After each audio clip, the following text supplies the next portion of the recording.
নমস্কার, আমি কৃষ্ণেন্দু সাহা। আশা করি আপনারা সবাই ভালো আছেন। Welcome to autism with Kairav চ্যানেলে। তো আজকে ভিডিওর বিষয় হলো, আপনারা থাম্বনেল দেখে বুঝতেই পেরেছেন যে ক্লাসিক্যাল হোমিওপ্যাথি কি অটিজমকে ঠিক করতে পারে। তো এই ব্যাপারে আমি কথা বলবো। তো আমি চ্যানেলটা বানানোর পর অনেক দিন আমি অনেক অনেক অনেক জায়গা থেকে আমার কাছে প্রশ্ন আসছিল, প্লাস আমাকে মেসেজ করেছে অনেকে।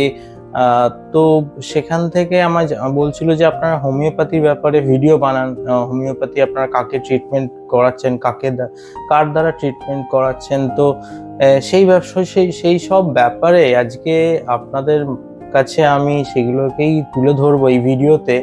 তো সঙ্গে থাকুন, পুরো ভিডিওটা দেখবেন আর স্কিপ করবেন না, তাহলে মাঝখান থেকে অনেক ডেটা মিস হয়ে যেতে পারে আপনাদের। তো মন দিয়ে এই পুরো ভিডিওটা দেখতে থাকুন। তো প্রথমেই যে প্রশ্নটা আসে সবার মাঝখানে, যে ভিডিও বানাতে গিয়ে বা এই অটিজম এই জার্নিটাতে আমি যখন শুরু করি, তো তখনই প্রশ্নটা সবার মধ্যেই আসে বা সব প্যারেন্টসদের মধ্যে আসে যে এটার কোনো মেডিসিন কেন নেই, বা মেডিসিন কি আদৌ আছে। তো সেই অর্থে দেখা গেলে এটা তো একটা ডিসঅর্ডার, এটা কোনো ডিজিজ নয় যে এর মেডিসিন থাকবে। সো অ্যালোপ্যাথিতে এর কোনো মেডিসিন নেই, সোজা কথা। হাইপার অ্যাক্টিভ বাচ্চাদেরকে জাস্ট আপনার নার্ভাস সিস্টেমকে কাম ডাউন করার যা মেডিসিন আছে, বাট আপনি ডিসঅর্ডারের মেডিসিন কোথা থেকে পাবেন? তো সেটাই একটা বড় ব্যাপার। বাট যেটা হলো যে নেক্সট প্রশ্নটা, যে ক্লাসিক্যাল হোমিওপ্যাথি কি আপনাকে এই অটিজমকে কি সারাতে পারে? মানে ক্লাসিক্যাল হোমিওপ্যাথি কি অটিজমকে অনেকটা রিকভার করে দিতে পারে? তো সেই প্রশ্নের উত্তর নিয়ে আজকে আমি এসেছি আপনাদের কাছে। তো প্রথমেই আমি বলতে চাই, এই ভিডিওটা বা এই হোমিওপ্যাথির ব্যাপারে আজকে কথা বলতে গিয়ে, যে আমি আমার ছেলেকে লাস্ট 2 বছর ক্লাসিক্যাল হোমিওপ্যাথির দ্বারা ট্রিটমেন্ট করাচ্ছি। তো আমি স্বনামধন্য ডাক্তার যাকে দিয়ে যিনি আমার বাচ্চার ট্রিটমেন্ট করেন, তো তার রেফারেন্স বা তার কন্ট্যাক্টস আমি একজন মানুষের নাম না আমি নিয়ে থাকতে পারছি না এই ভিডিওতে। যে আমার কাকু হয় উনি আমার, তো মিস্টার অলোক রঞ্জন ভট্টাচার্য, কারণ উনি আমাকে আমাকে ডাক্তারবাবুর কন্ট্যাক্ট দেন। তো আমি ওনার কাছ থেকেই ফার্স্ট টাইম আমি কন্ট্যাক্টটা পাই। তো উনি যদি না আমাকে হেল্প করতেন বা আমাকে এই কন্ট্যাক্ট দিতেন, আমি হয়তো আমার বাচ্চাকে কোনোদিনও ওই ডাক্তারবাবুর কাছে নিয়ে যেতেও পারতাম না, আর হোমিওপ্যাথি ট্রিটমেন্টও আমি করাতে পারতাম না। তো special thanks to mister Alok Ranjan Bhattacharya. তো ক্লাসিক্যাল হোমিওপ্যাথি বলতে যেটা বোঝায়, যে যিনি ডাক্তারবাবু আমার ছেলের ট্রিটমেন্ট করছে আজ 2 বছর ধরে, তো তার নাম হলো ডক্টর PK গোস্বামী, প্রশান্ত কুমার গোস্বামী। উনি কলকাতায় কসবা অঞ্চলে থাকেন। হ্যানিম্যান মিশন হোমিওপ্যাথিক ফাউন্ডেশন ওনার সৃষ্টি। তো উনি প্রচুর ক্রিটিক্যাল রোগের ট্রিটমেন্ট করেন থ্রু ক্লাসিক্যাল হোমিওপ্যাথি। তো ক্লাসিক্যাল হোমিওপ্যাথি যেটা বোঝায় বা যেটা আমরা বুঝি, সেটা হলো যে আমরা হোমিওপ্যাথি অনেক ডাক্তার দেখতে পাবো আমাদের আশেপাশে অঞ্চলে বা আমাদের চারিপাশে, কিন্তু যেটা হয় হলো যে কোনো স্টেরয়েড মেডিসিন থ্রু হোমিওপ্যাথি এগুলো ইউজ করে এই ট্রিটমেন্ট উনি করেন না। ক্লাসিক্যাল হোমিওপ্যাথি এমন একটা ট্রিটমেন্ট যেটা হোমিওপ্যাথি একদম primary and most reliable treatment, যেটা হ্যানিম্যান দেখিয়ে দিয়ে গেছেন পৃথিবীতে। হোমিওপ্যাথি নিয়ে যারা পড়াশোনা করেন তারা আরো ভালো জানবেন এই ব্যাপারে। তো আমি যতটুকুনি বুঝেছি, যে ক্লাসিক্যাল হোমিওপ্যাথিতে যেটা দেখা যায় সেটা হলো যে একটা সিঙ্গেল ডোজ মেডিসিনের দ্বারা আপনার বডিকে পুরোপুরি কন্ট্রোল করা যায় কি করে, সেটার উপায় বা সেটার ট্রিটমেন্টটাই হলো ক্লাসিক্যাল হোমিওপ্যাথি। তো ডক্টর পি.কে. গোস্বামী এমনই একজন মানুষ যিনি এই ক্লাসিক্যাল হোমিওপ্যাথি ট্রিটমেন্ট করেন। খুব ক্রিটিক্যাল রোগ উনি সারিয়েছেন, অনেক কেসেস আছে। উনি অটিজম, এডিএইচডির ওপরও কাজ করেন খুব ভালো। তো ফার্স্ট আমি 2022 যখন আমার ছেলে ডায়াগনোসড হয়, তো তখন আমি তার দু মাস পর আমি ডাক্তারবাবুর কাছে যাই। তো প্রথমে যেটা হয় যে কিভাবে উনি ট্রিটমেন্ট শুরু করে যদি বলতে হয়, তো প্রথম দিন যখন আমি যাই, তো উনি আমার কৈরবের সব রিপোর্টস যা যা ছিল তখন, যা যা থেরাপি হচ্ছে সব শোনে, সব সিমটমস শোনার পর যেটা উনি করেন সেটা হলো যে কৈরবের পুরো কেস হিস্ট্রিটা নেয়। কেস হিস্ট্রি বলতে কৈরব কি খেতে ভালোবাসে, কৈরব কি কি ধরনের রিয়াকশন দেয়, কোন কোন অনেক অনেক কোশ্চেনিয়ার আছে ডাক্তারবাবুর কাছে। তো ডাক্তারবাবুর একটা প্যাটার্ন আছে, সে আপনার বডি, আপনার পুরোপুরি বায়োলজিক্যাল, আপনার ইমোশনাল, আপনার সাইকোলজিক্যাল পুরো ডেটাটা ডাক্তারবাবু নেবে। তো এইভাবে নিয়ে তারপরে কৈরবকে একটা সিঙ্গেল ডোজ মেডিসিন দেয় ফার্স্ট টাইম, সামথিং লাইক আমার মনে আছে ট্যালেন্টুলা হিসপ্যানিকা বলে একটা মেডিসিন। তো ওটা 30 পোটেন্সি দেয়। তো আমরা পরপর 3 দিন খাওয়াই, সকালবেলা খালি পেটে। তো ডাক্তারবাবু বলে যে তা 3 দিন খাওয়াতে। তো আমরা 3 দিন খাওয়াই। তারপরে অল অফ আ সাডেন তখন কৈরবের ওটি চলছে, তখন এডিএইচডি লেভেল প্রচন্ড হাই। তো it was just like a miracle to us কি 1 মাস মধ্যে কৈরব আস্তে আস্তে আস্তে আস্তে আস্তে আস্তে দেখলাম স্লো ডাউন হলো। একটা জায়গায় ফার্স্ট টাইম আমার দেখা যে একটা জায়গায় কৈরব বসে আছে। কৈরব তখন খুবই ছোট, প্রচন্ড দুরন্ত ছিল এই মেডিসিন নেওয়ার আগে, কিন্তু কৈরব আস্তে আস্তে মানে বসতে শুরু করলো একটা জায়গায়। সেটা হয়তো 2-3 মিনিট হলেও, মানে যেটা কোনোদিনও এক্সিস্ট করতো না, যে 1-2 মিনিটও বসতো না একটা জায়গায়, সেখানে 1-2 minute without phone, without any engagement আমার ছেলে বসে আছে। এটা আমাকে প্রচন্ড পরিমাণে মানে শকিং একটা ব্যাপার, মানে আমি অবাক হয়ে যাই মানে যখন দেখি। তো তারপরে আমরা আস্তে আস্তে কন্টিনিউ করি ডাক্তারবাবুর কাছে ওষুধ। ডাক্তারবাবু বিভিন্ন স্তরে স্তরে এক এক ধরনের ওষুধ দিয়েছে, সবই একটা সিঙ্গেল ডোজ মেডিসিন। ডাক্তারবাবু একটা মেডিসিনই দেয়। আর সত্যি কথা বলতে ডাক্তারবাবু এত কম, মানে আমাদের যে আমরা মেডিসিন মানেই জানি যে মিনিমাম 700-800-1000 টাকা না হলে ঠিক মানে মেডিসিন হয় না, বা 300-400 টাকা না হলে হয় না। বাট আমি বলতে পারি, এটা অনেস্ট একটা কনফেশন, যে আমি 10 টাকা 20 টাকা মানে 30 টাকা দামের ওষুধ জাস্ট আমি কৈরবকে 1 মাসের ওষুধ আমি খাইয়েছি। মানে খুবই চিপ, মানে একদমই কস্টলি না। যে কোনো সাধারণ মানুষ আপনারা গিয়ে, মানে যে কোনো সাধারণ মানুষ এই ওষুধ খাওয়াতে পারে। বাট হ্যাঁ, উইদাউট ডায়াগনোসিস কোনোটাই নয়। আবারও আমি বলবো যে ক্লাসিক্যাল হোমিওপ্যাথি অনেকটা আমার ছেলেকে হেল্প করেছে এই অটিজম আর এডিএইচডি জার্নিতে, রিকভারিতে অনেকটা হেল্প করেছে। এটা বলবো না যে শুধু মেডিসিন খাওয়ালেই যে আমার বাচ্চা ঠিক হয়ে গেছে বা আমার বাচ্চা ঠিক হয়ে যাবে, এটা নয়। তো ক্লাসিক্যাল হোমিওপ্যাথি আপনার বাচ্চাকে হেল্প করবে। আপনারা যে থেরাপি দেন, আপনারা যে স্পিচের ব্যাপারে স্পিচ থেরাপি, তারপরে অকুপেশনাল থেরাপি, বাদবাকি বিহেভিয়ারাল, সাউন্ড থেরাপি, যে কোনো থেরাপি আপনারা যে দিচ্ছেন, ক্লাসিক্যাল হোমিওপ্যাথি কি করবে, সেটাকে বুস্ট আপ করবে। সেই হোমিওপ্যাথি সেই থেরাপিগুলোকে কি করে আপনার বাচ্চার মধ্যে আরো ভালো ইনটেক করতে পারে বাচ্চারা, প্লাস আপনার বাচ্চাকে পুরো অল ওভার তার ইমিউন সিস্টেমকে প্রচন্ড পরিমাণে ডেভেলপ করে। আমার ছেলের ক্ষেত্রে যেটা আমি বলবো, যে আমি দেখতে পেয়েছি যে ম্যাসিভ মানে হেল্প, মানে এই ক্লাসিক্যাল হোমিওপ্যাথি থেকে আমি ইমপ্রুভমেন্টস পেয়েছি কৈরবের মধ্যে, যেরকম সিটিং টলারেন্স, যেরকম আমি বলবো যে আই টু আই কন্ট্যাক্ট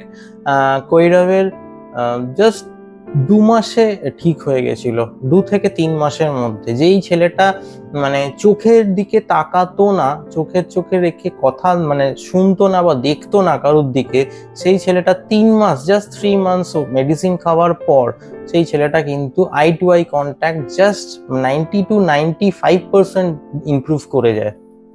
তারপরে জাম্পিং, টো ওয়াকিং, কানে হাত দিয়ে মাঝে মাঝে এই অটিস্টিক বাচ্চারা কানে হাত দেয়, সেন্সারি ইস্যুস, অনেক রকম হেল্প আমি পেয়েছি, অনেক রকম ইমপ্রুভমেন্ট পেয়েছি এই ক্লাসিক্যাল হোমিওপ্যাথি মেডিসিন খাওয়ানোর সাথে সাথে।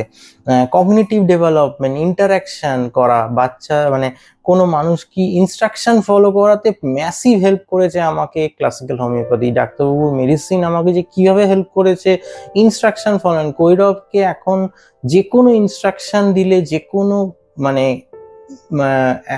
মোটামুটি একটা বুঝতে পারে। মানে যে বাচ্চাটা একদম কোনো রিডিং ছিল না, একটা ইনস্ট্রাকশন রিডিং বলে বুঝতে পারতো না, সেই বাচ্চাটা এখন একটা জায়গা থেকে একটা জায়গায় একটা স্পেসিফিক জিনিস আপনি ইনস্ট্রাকশন দিলে সেই জিনিসটাকে সেই লোকটার কাছে নিয়ে গিয়ে দিচ্ছে। মানে এটা একটা হিউজ ইমপ্রুভমেন্ট আমার ছেলের ক্ষেত্রে হয়েছে এই classical homeopathy. Doctor P K Goswami মানে হেল্প করেছেন এইগুলোকে অ্যাচিভ করতে। তো হোমিওপ্যাথিতে অটিজম অনেকটা রিকভারি করানো সম্ভব, তার সাথে আপনাকে থেরাপি করতে হবে। শুধু হোমিওপ্যাথি মেডিসিন খাওয়ালেই আপনার বাচ্চা যে ঠিক হয়ে যাবে, বা থেরাপি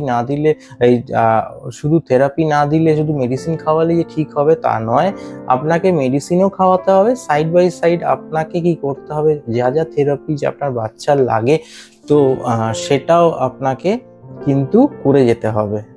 মানে আদারওয়াইজ কিন্তু দুজনের পরিপূরক, মানে দুটো সেক্টর কিন্তু একসাথে চলবে, হোমিওপ্যাথি মেডিসিনও চলবে আর তার সাথে থেরাপিও চলবে। তো আমাদেরকে ডাক্তারবাবু 1 মাসের ওষুধ দেয়, তো আমরা 1 মাস ওষুধ খাওয়ানোর পর যেটা আমরা করি, যেভাবে আমরা ট্রিটমেন্টটাকে এগিয়ে নিয়ে যাই আর গেছি আর যাবো, সেটা হলো যে আমরা 1 মাস ওষুধ ডাক্তারবাবু দেওয়ার পর আমরা অবজার্ভ করি। ডাক্তারবাবু আমাদের প্রথম দিন বলে দিয়েছিল যে ওষুধ খাওয়ানোর পর 1 মাস অবজারভেশন করবে, কি করছে, কিরকম বিহেভ করছে, যা অবজারভেশন আছে সব একটা জায়গায় লিখে নিয়ে আসবে। সেই নিয়ে এসে আমি নেক্সট ভিজিটে যখন আসবে তখন ওই অবজারভেশনটা আমি দেখব, আমি দেখে সেই অনুযায়ী আমি আস্তে আস্তে আবার মেডিসিন ডিসাইড করব।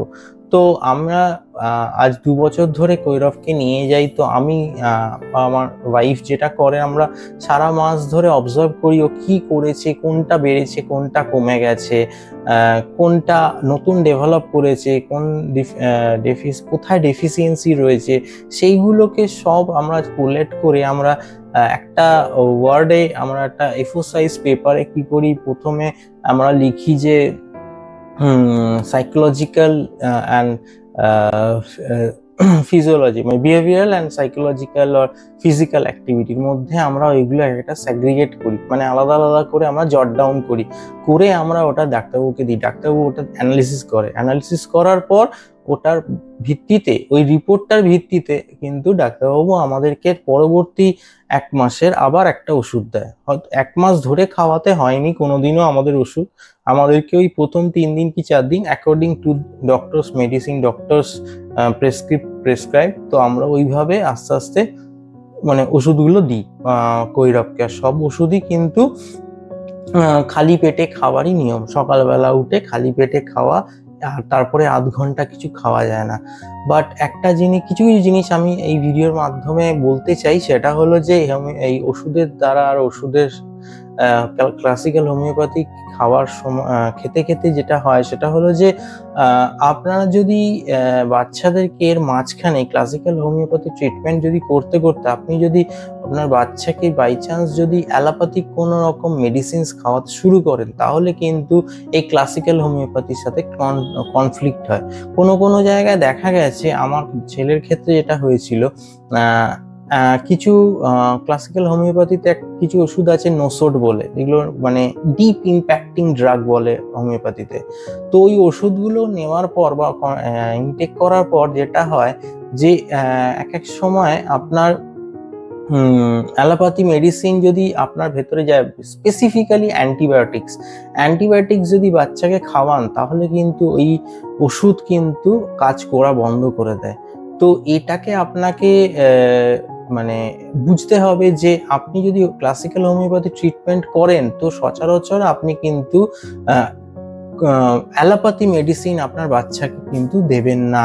তাতে কি হবে, আপনার এই ক্লাসিক্যাল হোমিওপ্যাথি যে মেডিসিনের যে রিয়াকশনস বা যে তার যে কার্যকারিতা আপনার বাচ্চার শরীরের মধ্যে, সেটা অনেক কমে যাবে, অনেক ডিটোরিয়েট করে যায়। আমার ক্ষেত্রেও হয়েছে, সবসময় হয়তো যেতে পারিনি বা ব্যস্ততার কারণে কৈরবের খুব জ্বর, খুব শরীর খারাপ হয়ে গেছে, আমি কসবা যেতে পারছি না, তো আমাদেরকেও খাওয়াতে হয়েছে কোনো জায়গায়। তারপরে যেটা আমরা বুঝতে পেরেছি যে কৈরব প্রায় 2 মাস কি 1 মাস পিছিয়ে গেছে, আবার ডাক্তারবাবু ওষুধ দিয়ে তাকে আস্তে আস্তে রিকভার করিয়েছে ওই জায়গাগুলো। তো কি হয়, শরীর থেকে আস্তে আস্তে কৈরবের ওই যে রিয়াকশনসটা থাকে বা ক্লাসিক্যাল হোমিওপ্যাথির যে ভেতরে শরীরের মধ্যে আমাদের যে মিশে যাওয়ার যে ক্ষমতাটা, সেটাকে কোথাও গিয়ে অ্যালোপ্যাথি মেডিসিন নষ্ট করে দেয়। তো তাতে কি হয়, আপনি যে ওষুধটা খাওয়াচ্ছেন, ডাক্তারবাবু যেই জন্য ওষুধটা দিয়েছে, সেটার আপনি আর কোনো আউটপুট দেখতে পাবেন না। তখন মনে হবে যে বাবা, আমি ওষুধ খাওয়ালাম, কিছুই তো হলো না, 1 মাস হয়ে গেল, কোনো উপকারই পাচ্ছি না, কিছুই পাচ্ছি না। তো এই দিকটা আপনাদেরকে খেয়াল রাখতে হবে। তো এইগুলো আপনার যতটা পারবেন, যদি আপনারা কেউ মনে করেন যে ডাক্তারবাবুর কাছে ট্রিটমেন্ট করাবেন, তো এই পয়েন্টসগুলোকে আপনার মনে রাখতে হবে গোয়িং ফরওয়ার্ড। তো আমি আরো 2-3টে ভিডিও বানাবো এই ক্লাসিক্যাল হোমিওপ্যাথির ওপর, কি করে আমি অ্যাসাইনমেন্ট আমি রেডি করি, কি করে আমি ডকুমেন্টেশন রেডি করি, আমি ডাক্তারবাবুর কাছে নিয়ে যাই, কি করে আমি অ্যানালিসিস করি, কি পদ্ধতিতে অ্যানালিসিস করি, আমি আপনাদেরকে আমার সব পদ্ধতিগুলো দেখাবো, যেগুলো আপনারাও বাড়িতে আপনার নিজেদের বাচ্চাদের জন্য সেই পদ্ধতিগুলো মানে সেই প্রসেসগুলোকে আপনারা দেখে বা অ্যাডপ্ট করে আপনাদের বাচ্চাদেরকেও আপনারা যদি নিয়ে যান ওনার কাছে ট্রিটমেন্টের জন্য, আপনি ইউজ করতে পারেন। সেটা খুবই হেল্পফুল, ডাক্তারবাবুর জন্যও খুব ইউজফুল হেল্প হয় ওইগুলো করার ফলে। তো ডাক্তারবাবুর চিকিৎসার ক্ষেত্রে খুব মানে উপকার হয়। তো আমি সেই ভিডিওগুলো একটা করে দেব, এরপরে আমি আপলোড করব একটা করে। তো আপনার সঙ্গে থাকুন। তো এই ভিডিওটা এই পর্যন্তই রইলো। আজকে আর অনেক বড় হয়ে গেছে ভিডিওটা। তো classical last but not the least বলবো যে দুমদাম ওষুধ কিনে কিন্তু বাচ্চাদের কাউকে খাইয়ে দেবেন না, without any prescription, without any diagnosis by any classical হোমিওপ্যাথিস্ট।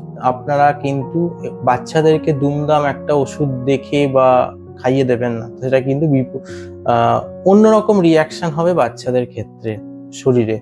তো এটাই বলার ছিল আমার আজকে ভিডিওতে। তো যদি ভালো লেগে থাকে ভিডিওটা লাইক করুন, সাবস্ক্রাইব করুন চ্যানেলটাতে, আর আপনারা কি ধরনের ভিডিও চাইছেন সেগুলো আমাকে কমেন্ট বক্সে জানান, আর শেয়ার করুন এই ভিডিওটা বেশি করে লোকের কাছে, যারা অটিজমের মেডিসিনের ব্যাপারে ভাবছে বা হোমিওপ্যাথি মেডিসিনের জন্য ভাবছে যে কি করে তারা তাদের বাচ্চাদেরকে ঠিক করবে। তো প্লিজ এই ভিডিওটা আপনারা তাদেরকে শেয়ার করুন, কারণ আমার কাছে অনেক ফোন কলস এসছে এর মাঝখানে, যারা বারবার জিজ্ঞেস করেছে আমি কিভাবে ট্রিটমেন্ট করে কৈরবকে কিছুটা হলেও ঠিক করতে পেরেছি উইথ ক্লাসিক্যাল হোমিওপ্যাথি হেল্প নিয়ে। তো এই ভিডিওটা তার জন্যই আমার বানানো আরো তাড়াতাড়ি।